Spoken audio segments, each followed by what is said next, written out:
Good morning and welcome to Coffee with the Sarlos. I'm Kelly. Good morning, I'm Karen. We're going to start off with show notes today as usual. In wonderful news, you guys have completely sold us out for our December event for our Evening with Mediums. Thank you to everyone who bought tickets, everyone who tried to buy tickets. It's been a really rough year. We have hope in that we want to do it. We have no hope in that it's probably not going to run. But like we mentioned, those of you who did purchase those tickets, if we do need to cancel, we'll keep you posted and you'll get 100% of your money back. Fingers crossed that we can set out some new dates for 2021 for those of you who couldn't attend this year. Overall, though, the moral of this story is thank you. Sips of Sanity is our second podcast series. We run 5 small shows that are 10 to 15 minutes long each the very first week of every single month. The very first show is always free. It's available at the website bysarlo.com. The other 5 remaining shows are available at patreon.com/bysarlo. Nailed it. Good job, Karen. If you are interested, like she mentioned in the Sips of Sanity series, it's found on patreon.com amongst many other emotional intelligence benefits. It is something that we are extremely proud of to offer people. You don't have to be a client to access this. You can just go to the website. It has all kinds of tools to help grow yourself in many, many different ways, as well as you mentioned, intuitive intelligence. And we have things like learning how to journey with guided journey meditations, reflections, discussions, so that you can really educate yourself as well as have the experience personally. And in our top tier, we also have the opportunity to have your name entered into a draw every single month to win a half-hour free session with either Karen or myself. And Karen, today we're actually announcing to the public a very special addition that's going to be happening to Patreon come January. Would you like the pleasure of announcing the good news? I would like to. And you can jump in and make all the corrections necessary. Sure. Kelly and I have been asked and have accepted the invitation to form a book club. We are going to pick a book. I won't say each month because it'll depend on how big the book is and how much content. We're going to choose it. We're going to have a closed Facebook group for the people that are interested in this so that you can find like-minded people to discuss these things with. You nailed it. Well done. And for those of you who are interested, again, we'll probably outline those details on the Patreon website come mid-December so that you have the opportunity to jump into that by January when the first billing cycle comes out, if you'd like. But the joy of Patreon is that you can jump in and out anytime you want. So if you're hemming and hawing and need a few more months to decide or weeks, you can, or you can get right in right away and be there from the start, which would be absolutely wonderful. We did announce as well that our first book is going to be Who Moved My Cheese by Spencer Johnson. So we're inviting everyone who wants to be a part of that to join us. We do private sessions for people all over the world. We have 2 separate practices. You can go to the website bysarlo.com to fill out a request for an appointment or reach us by our email addresses, which are also on the website. And everyone asks us if they're not here present in our home, if the sessions are still accurate. And I always respond, yes, because our relationship with the spirit world is what gives you your accuracy, not where you're sitting. Yes, we've been running international practices for years. Many, many years. So while we're flattered that people want to be here in our home for the comfort and safety that it provides people, you do not have to be, and we're not letting you at this COVID time.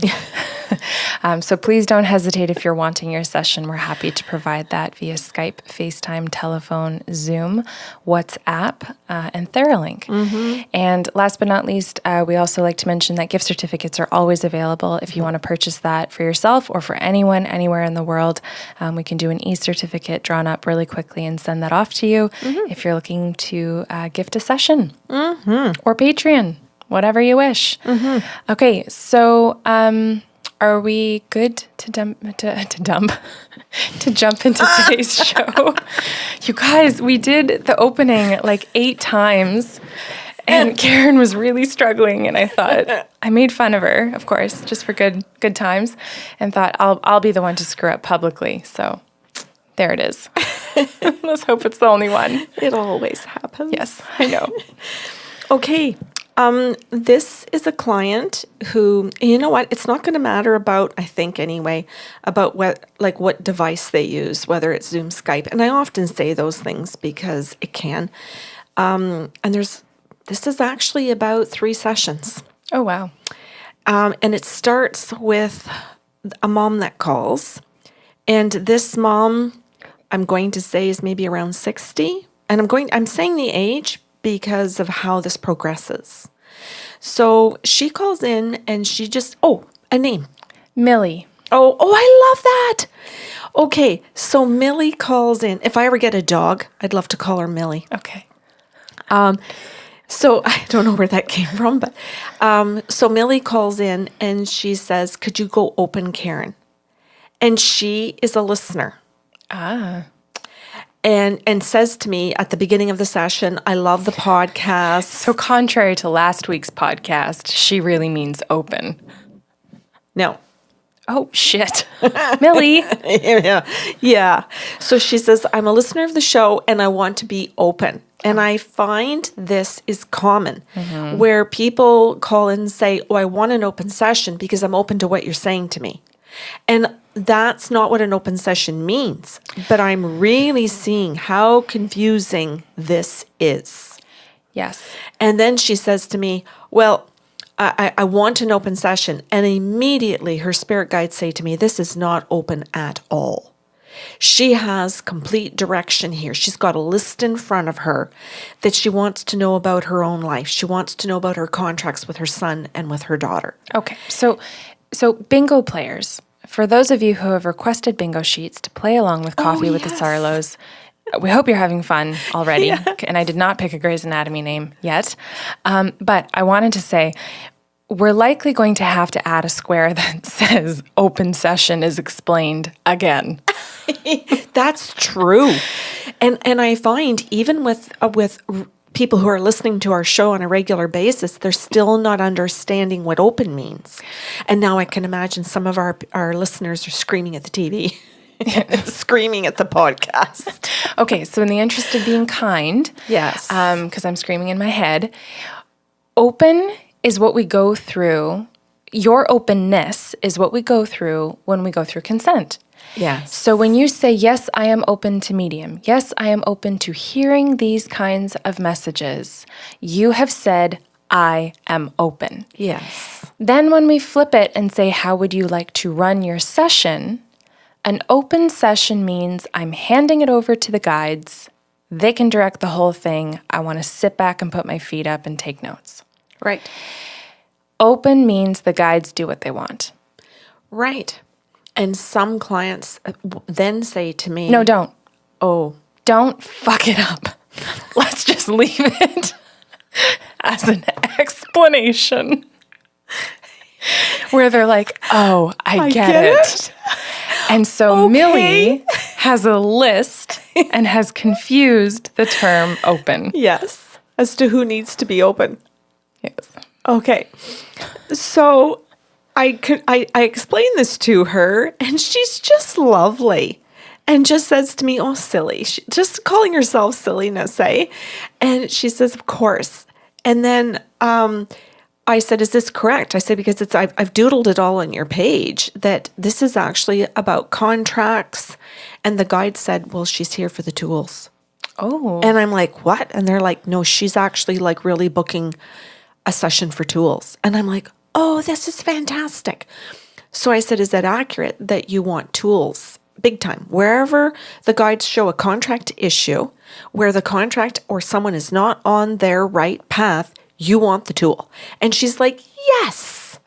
So I'm so grateful for Millie because she and the guides and I were able to have a healthy triangle where we were all on the same page to meet her needs. Now. Yes. But we weren't at the beginning of the session because of of her lack of understanding. So this session was absolutely fantastic, and it's why I think it's worthy of being a show. Listeners are probably like, oh, fucking thank God last week was rough. Oh, yeah, absolutely. So she then says to me, now that we're on that same page, could you just go open about whatever it is they want then? I'm agreeing that's my list.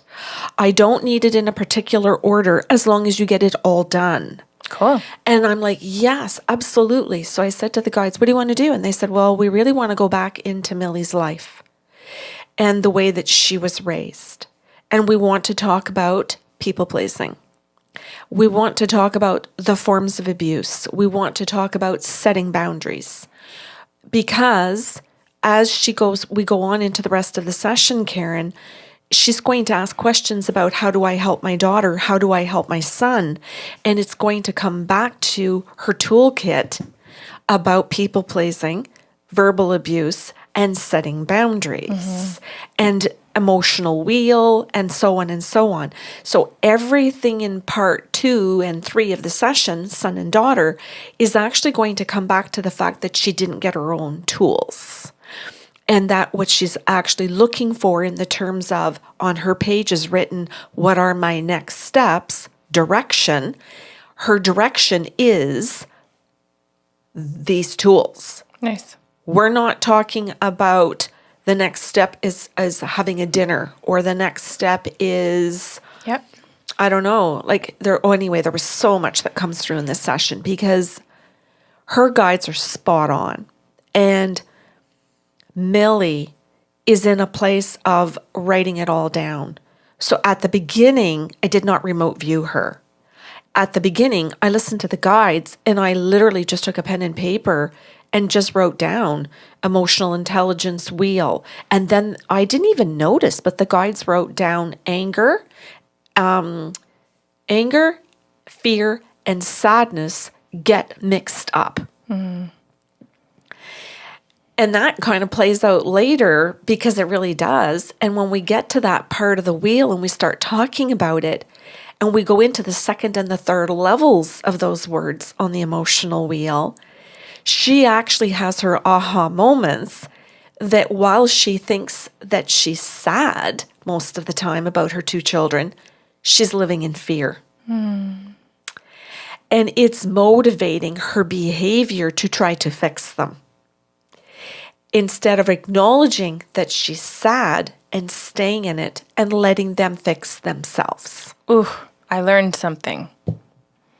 Isn't that gorgeous? I hope that people are able to put a bingo chip down on I learned something right there. Oh, me too. Because I think I hope a lot of people will hear that and go, oh, yes, that's me too. Anger, fear, sadness is all a jumble for me. Yeah. Yes. Print out your wheels, people. Yes. And the fear, oh yeah, and for goodness sakes, if you've got one printed out in another room, go grab it. Mm-hmm. So her guides came in and said that she stayed stuck in the first layer of the wheel, being able just to identify that she feels that. So she could go out with her girlfriends and she could talk about, oh, I'm scared my daughter's not going to get over this, or she's not going to be able to move on, or she's going to, whatever the fears are. That's all she talked about. She didn't go deeper into it and say, and that irritates me, or that frustrates me, that every time I visit with them, the conversations come back around to the same damn thing. They leave mad at me, and I'm trying to think, oh my God, all I wanted to do was fix them. Why are they still mad at me? And she went, what? And I said, you get stuck in wanting to fix them because of your fears, and because you don't just stay in feeling sad. They feel less than. They feel unworthy. They feel unsupported, even though she says, but I'm trying to fix them. Why wouldn't they feel supported? Yikes. Because they're adults, Millie. Can I pause? I really like what you're doing, and I want to illustrate why people would feel what you're talking about. Put yourself at whatever your adult age is, sitting in a student's chair in a classroom, and you've done homework, and your teacher comes by, picks up your eraser, and erases your notebook and puts the answer in. Mm. How many questions would be floating through your head? Why? How? What? that is why people feel less than when you try and fix for them. Yeah. It's not this kind gesture of walking over to your desk and just cleaning up what was wrong. It's literally doing things on your behalf. And that's way overstepping boundaries. Well, how many parents have done their children's homework? Yes. How many parents have had an older sibling do their child's homework, or have taken an older sibling's work and copied it? Yeah, and that's fine. That wasn't the direction I wanted to go in a literal sense, because as a kid, I think you can feel relief of like, oh, okay, good, dad did it. Oh, okay, good, mom did it. It's done. But as an adult, when you've made the effort to do it and someone just comes in with the eraser, takes it from your hand as you're trying to figure things out and erases, that's a whole different situation of control. Yes. And it's basically saying to them, you're never going to get the skills. Don't worry about it. I've got them. Do what I tell you to do. And the anxiety that would pop up if they just didn't show up to fix something someday. If you didn't wander around to their desk to erase and write in the answer, how much anxiety they would have fixing a problem, being like, okay, are they going to come around and like make this right? Or do I just have to go off of what I think? Because I don't know how they fixed it last time. I'm done with my analogy. So we worked in the emotional wheel to identify some of those feelings because she hadn't. And she didn't have the tools to do it. And then the guide sat down and talked to her about boundaries and how that was crossing, which is what you're illustrating, the crossing of boundaries. And that as her children have aged, because her children are now in their 30s, that she's still crossing boundaries because she's mom and she thinks that gives me the right to.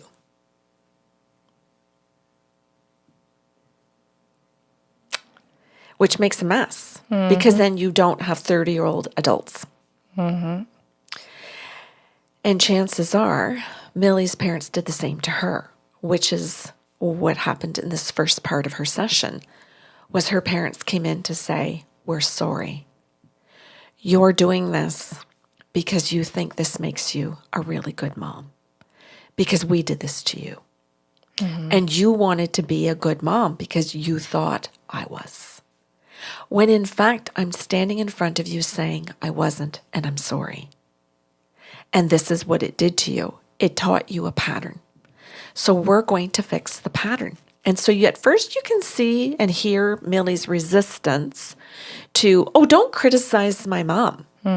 My mom was a good mother. My mother did everything. My mother baked. My mother, and you can hear the defense of my mother. You must have this wrong, Karen.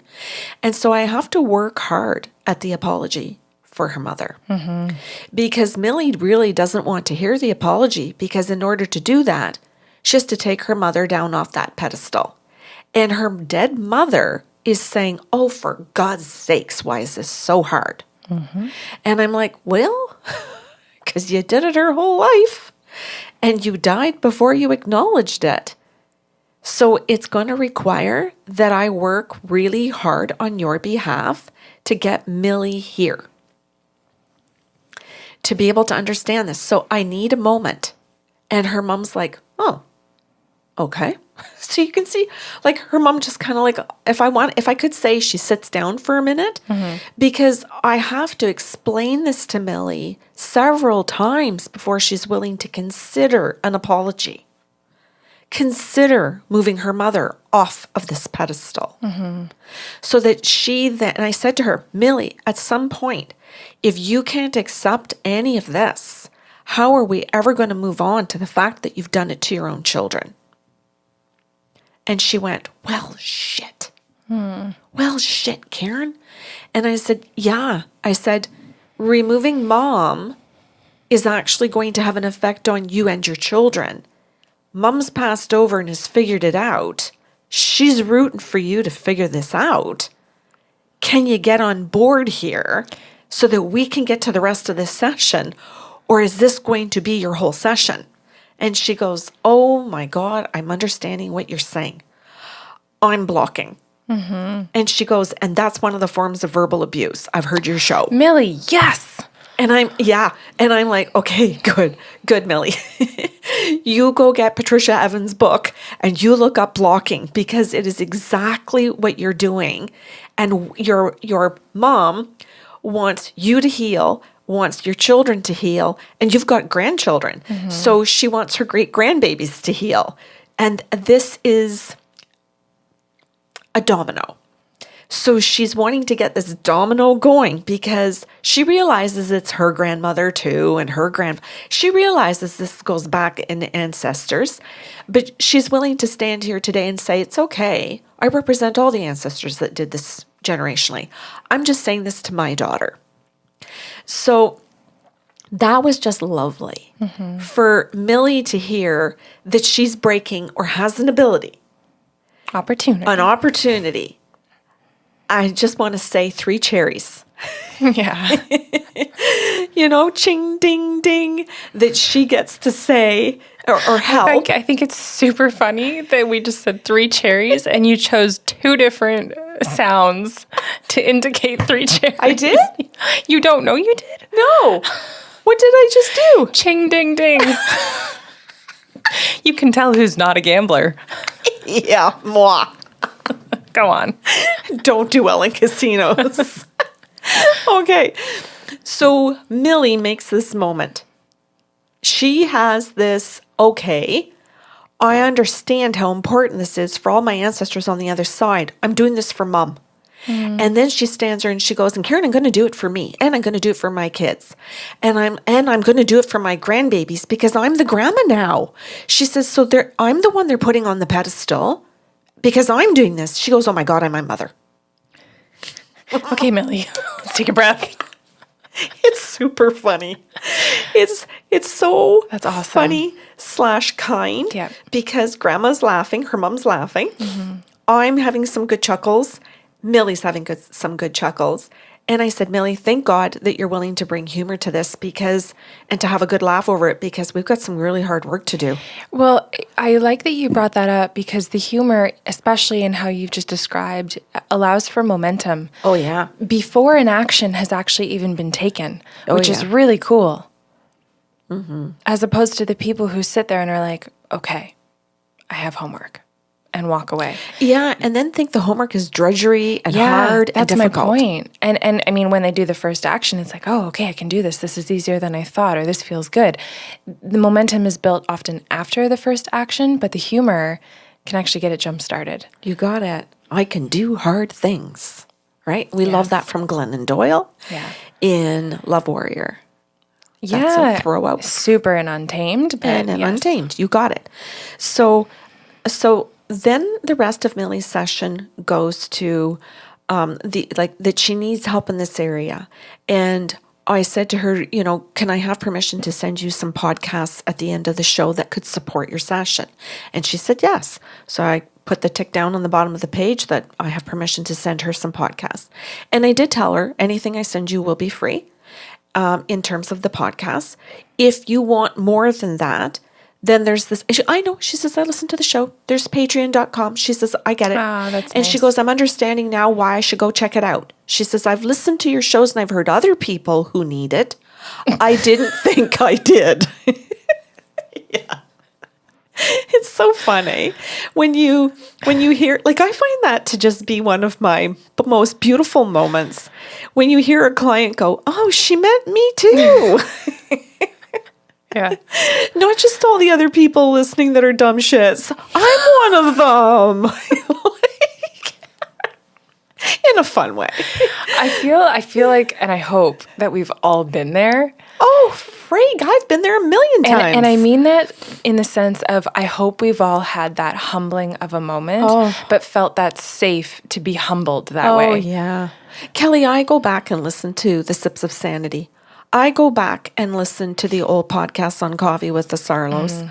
I go back, people have heard I've read Patricia Evans' books. Oh my God, especially the verbally abusive relationship, at least 4 times. Well, and we'll be rereading them with the book club. We will be. On a side note, before you get going here, or continue, one woman on Patreon messaged us And she was like, hey, can you tell me where this podcast is? You mentioned it in another podcast.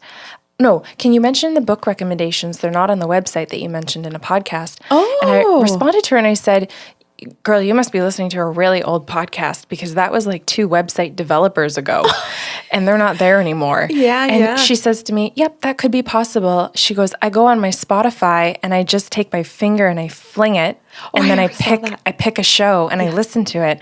And she goes, and I often just need to hear whatever's in that show that day. And I thought that is so wonderful. It's like a really safe Russian roulette. Yeah. Yes, that's right. And then her spirit guide said, we're going to jump around a little bit here, Karen, because she wants to know about her daughter first. And her daughter's been keeping something from her. So we're going to divulge something here. So ask her for permission first. So I did. I asked her for permission to bring something up that was unknown to her. So she wouldn't be able to confirm it. But that I would be able to affirm it by the following statements after. And I'm looking at the guides going, okay, what are you doing?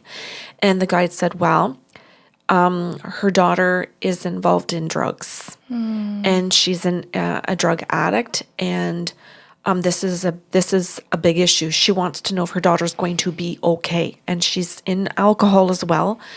But they didn't say an addict with alcohol. They said definitely with drugs. And she had, I don't know how to word this because she had been abused sexually. Ugh. And this was a reason for the drug and for some of the alcohol and for some of the behavioral issues and for the lack of direction and for the sabotage and a whole bunch of things that are going on in her daughter's life.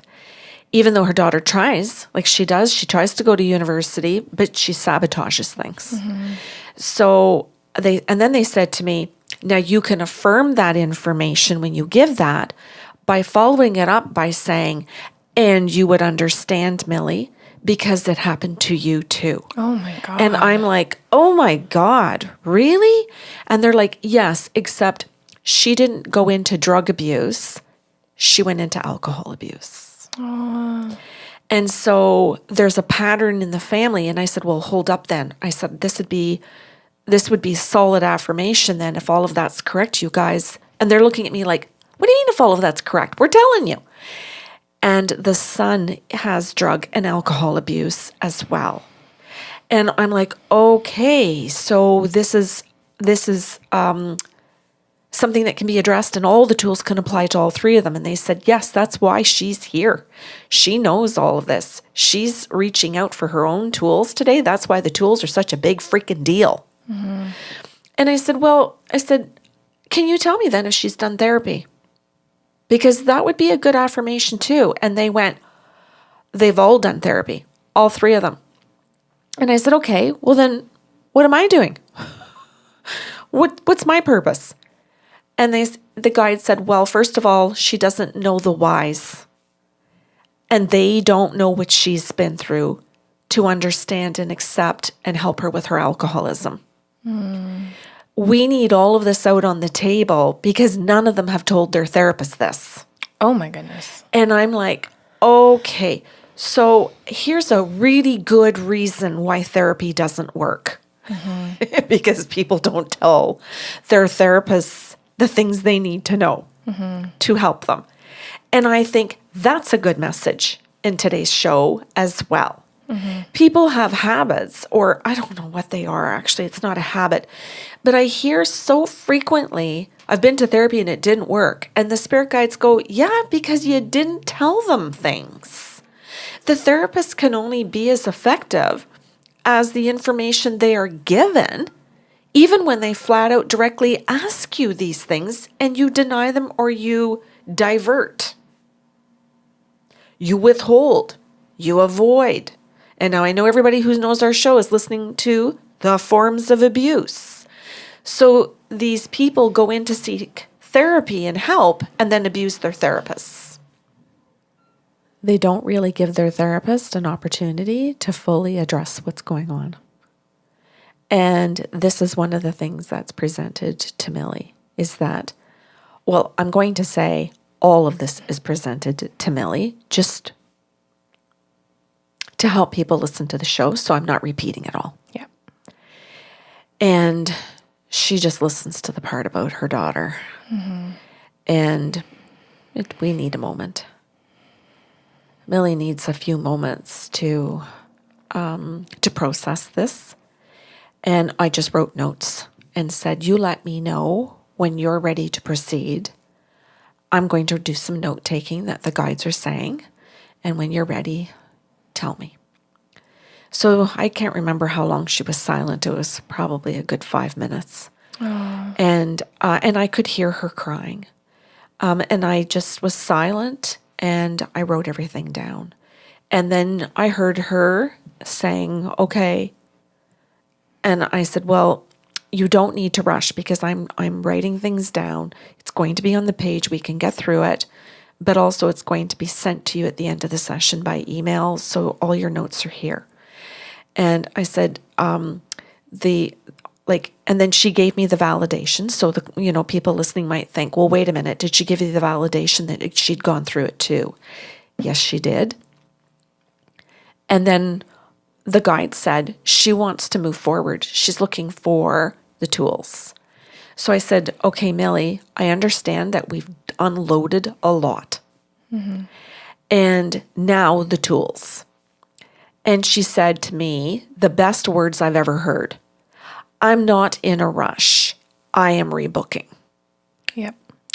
And it was like, okay, because some people, it's like, give me the tools, give them to me fast. I have 5 minutes. I have 1 minute. I have less than 15 seconds. Go. And then there's no way to fully give the tools. But she was at a point of, no, this is more important than what I'm doing after this. This is more important financially. I will find the funds to be able to get these tools. So I'm happy to say that Millie has booked many sessions. Like pre-booked. Many. Lovely. And there's way more to this. So Millie has booked, oh my God, probably I'd say 8 to 10 sessions. And now people are hearing that this is an older story. So you're hearing, over a year ago, at least. Because what comes after that is that one day I get a phone call from her daughter. And she says, hi, I would like to book my own appointment. And I don't know at first that that's her daughter. But when we get into the session, she introduces herself and says, I am so-and-so's daughter. You told my mother what I have been through. And I thought she was going to how dare you? Yeah. And she says to me, thank you. And I was just like, okay, this could go either way. But the guides did say to say it. And she says, I cannot thank you enough. I don't think I was ever going to get there in this lifetime to tell her. I don't think I was ever going to get to the point of being able to discuss it with anybody. My mom brought it up, told me she's been through it. We cried. She told me she was in therapy. She told me she was seeing you. She says, it's been a long time that my mom's been seeing you. And we are seeing my mom use the tools. Aww. And she goes, and she's using them on me. And she says, so it's time for me to hook up with you so that I can do my own damn work because my mom doesn't need to be doing her work and mine. And there was the cycle break. Hallelujah. Isn't it? So then her grandma, Millie's mom comes in and she's like high-fiving me. She's like, remember me? I was the one that said I took responsibility. She says, my grandbaby's taking responsibility. She's like, we're bookending her mother. And I'm like, I just got goosebumps. She says, this is so much love now. And there always was love. It's just, it's really hard to get through love when addictions sit on top of it. And secrets. Oh, yeah. And how much the secrets are tied to the addictions and to the shame cycle and to the abuse cycle. So I'm not going through all the tools because those, everybody knows, those are on Patreon. Those are in these shows listening. They're out there. Then a couple of months goes by, and I'm going to say maybe 7, and the brother calls. Holy shit. And he says, okay, so you've been treating my mom, you've been treating my sister, and I'm watching how much they're both changing. And I know you know my story, that I have my own addictions, and I'm in my own therapy. I've been doing rehab, I'll tell you that. But I've come to realize that I need more than the rehab. I don't know why, but that's what he says. Mm-hmm. So he goes, could you do an open session for me and tell me what my spirit wants me to know? That's what my mom and my sister have been telling me, so that I can just hear from my spirit. And his spirit launches into, I'm so proud of you. I love you. You're breaking male patterns now. You're treating the women with respect. You're learning the forms of verbal abuse. You're starting to stop abusing yourself, but you're practicing stopping the abuse towards your mother and towards your sister. And he goes, I never understood that withholding was abuse. I thought I was protecting them. I love today. I never thought avoiding was abuse when I avoid taking care of my own needs. I didn't see it that way. I saw it with that I wasn't worthy. I didn't see that I was abusing me. He says, so I've had a lot of talks with my sister in particular, and I can't thank you enough for helping my sister. He said, yeah, he went on. He divulged some stuff. Like he said that she'd been clean and that both her and her mom have been clean. And he's like, I'm in my process of getting clean. He says, I'm in it. And he says, but I'm now willing. He says, I was allowed one phone call on Friday in my rehab center. So I guess there are rules in the rehab center, which I would imagine there are lots of rules, good, healthy rules, because there are good, healthy people there. And he goes, I'm allowed a phone call. And he says, and I told my sister and my mom last week I would not be calling them. I would choose this week that I would call you. And they both went, yay, babe, you do that. You call Karen, and we will talk to you in 2 weeks. We love you. So I got to spend a whole hour with him. And what the mom has done is she is gifting the sessions with her children and their rehab therapy to them. She's paying for the sessions. Wow. So that both of her, and she feels, pardon me, I didn't finish my sentence. I got so excited. So that they're all on the same page with their tools. Mm-hmm. And so after that, she called me. So I'm just giving you guys all an update. We are now on a program. We are now looking at the tools where the three of them are learning things together. Yeah. So they get homework. And then they practice the homework with each other. So if it's the forms of verbal abuse, or if it's something like that they're people-pleasing each other, they have to sit down and be better listeners and not interrupt each other, not talk over. They're literally using the podcasts and the Sips of Sanity and all of these different tools on Patreon to be able to find a common language. Amazing. They're finding common tools and common processes without having to explain them to each other. Mm-hmm. They're listening to the shows and doing them in the sessions. And then they're trying to implement them together. And then he says to me, well, I use some of the tools in talking to the people at the rehab center. And they're pleased with my progress because I'm a better listener. And because I'm using my words instead of displaying emotions. Now, I want to say that in the right way. Yep. So instead of a temper tantrum, an outburst, wanting to throw things, wanting to react to something with anger, when they say to him, use your words, he's using the wheel and going, I feel irritated. I feel, and he's taking his wheel. So he has printed his wheel. It's so cool. Pinch me. He's printed his wheel, and he's now approaching other people in the rehab center, and he's saying to the other people in the group, and how does that make you feel? He hands them the wheel. And so oh my God, Kelly, just the whole thing is so beautiful. And he says, but there's more. He goes, I'm also using it with my physician. Whoa. He says, I'm going in and I'm saying to my physician, I am not depressed. I am angry. I am not sad.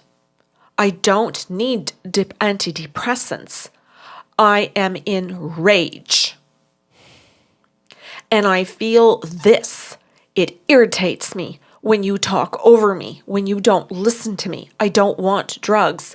I don't want this. I want, and he's describing this. So then his physician says to him, well, who's helping you with that? Because the person realized that it was a breakthrough. Mm-hmm. The physician, thank God, has all this awareness and is listening and is going, good, you're doing well. Who's helping you? And he says, oh, well, and he talked about you and I helping him. He said, oh, it's a podcast show. Oh, it's on this website. Oh, I get to download trackers. And he goes, do you want to see them? So he pulls out his little portfolio. Or no, it's not called a portfolio. His little carry case. And he shows him the wheel and he shows him his trackers.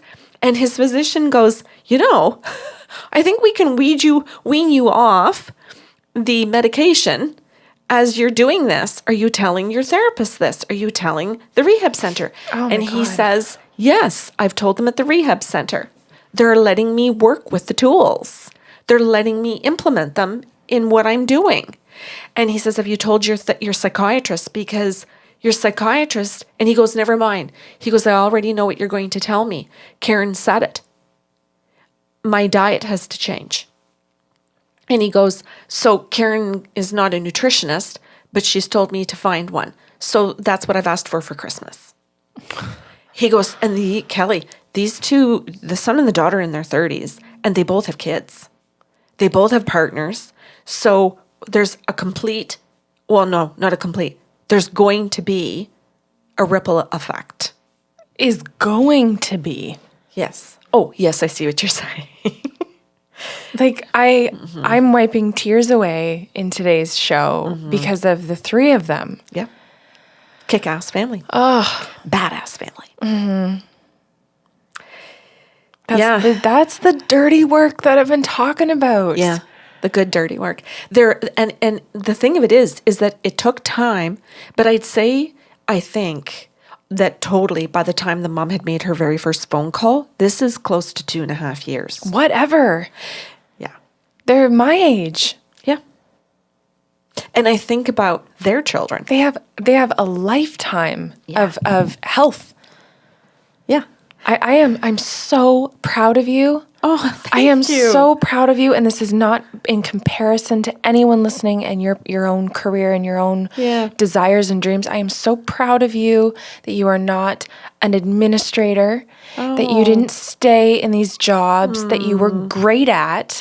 You didn't stay in what you did well. You went into can't find words.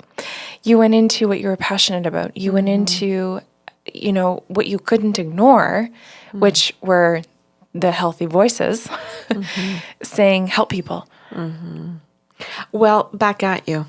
Well, thank you. But Because we both do these podcasts. We both do Patreon. We both do SIPs. This is both of us. I'm taking a minute here because as much as I know you sat through all three of those sessions, or people's sessions, because it was obviously more than three, to celebrate all of them. And as much as I know you walked into that kitchen afterwards, after each session, and happy danced with your dead people, it's still important for a human to acknowledge you. And I think it's also very important for people in your field to acknowledge you. Oh, thank you. And I want to be able to do that for you. Thank you. And you're right about the happy dance. I know. Oh my God. I did the whole sexy happy dance. I did the whole funky one like Elaine on Seinfeld that was just awkward and weird. I did the happy dance of just all contained.